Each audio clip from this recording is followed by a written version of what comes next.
Sometimes we see a car and we recognize that it's not an ordinary car. It's special. Even if we know very little about its history, we just know that something about this model is different.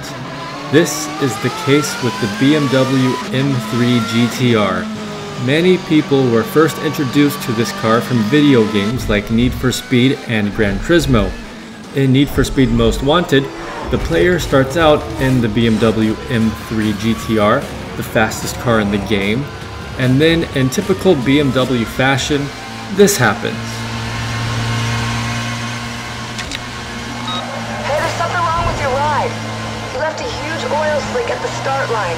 You have to end the race fast. And the car is taken away from us. It remains looming in the background, mysterious, ominous, and powerful, only to be returned when the game is beaten. Legends are not made overnight. It takes decades of failure, conflict, tenacity, passion, and obsession to find perfection. To find out how the BMW E46 GTR became a legend, we must travel back to 1975. In the 1970s, the motorsport division at BMW was founded and they wanted to build a car of their own that was specialized for racing. So they contracted some former Lamborghini engineers to help them design a prototype. Paul Roche developed the engine, the M88. It was a 6-cylinder, 3.5-liter monster. The technology used in this engine would later be used in the E30 M3 and even the McLaren F1. In 1979, the head of BMW Motorsport devised a one-make championship using racing modified M1s to increase the production number to meet the requirements of the Group 4 class at Le Mans. Despite only producing 453 cars, the project was a resounding success with drivers like Niki Lauda and James Hunt battling out during the F1 race weekends.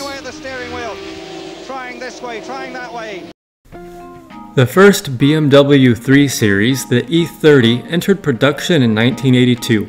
It was a good road car and very reliable, but it wasn't fast. 2 years later, when the DTM Championship begun in 1984, BMW Motorsport decided they wanted to join the party, and a 6 Series won the championship despite never winning a race. As the series became more popular and more competitive, the 6 Series became obsolete.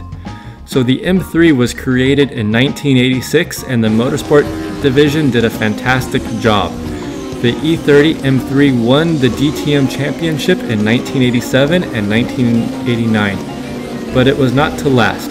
Mercedes introduced a new version of their 190e model and dominated the series moving forward. The first M3 was a great success on and off the track, although the original production was only supposed to build 5,000 road cars, they approximately built 18,000. They immediately decided to build a second generation M3. The second generation M3 was built to be faster. The 1992 model would replace the 4-cylinder engine from the E30 with a 6-cylinder similar to the engine that had been in the M1. Engineers also focused on the aerodynamics and the interior. This wasn't a purpose-built race car like the E30 had been, but in the shadows, the LTW was being developed, a special homologation special only available in the USA. In 1995, the second generation BMW M3, the E36, was introduced to the American market.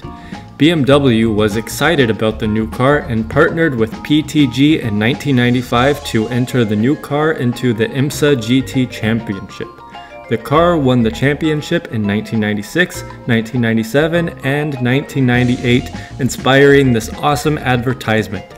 In 1999, the series would be renamed to the American Le Mans Series, borrowing its name from the famous race in France that features a similar rule set, and then the E36 won the championship again. Back in Germany, BMW had already started designing the third generation 3 Series as early as 1993.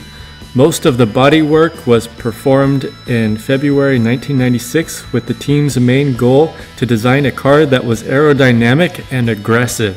In 1997, the non-M version of the BMW 3 Series would enter production. Now, with the E46 hitting the road and the M3 coming soon, it was time for a new representative on the track, but this was not the same BMW M3 GTR that is on Need for Speed.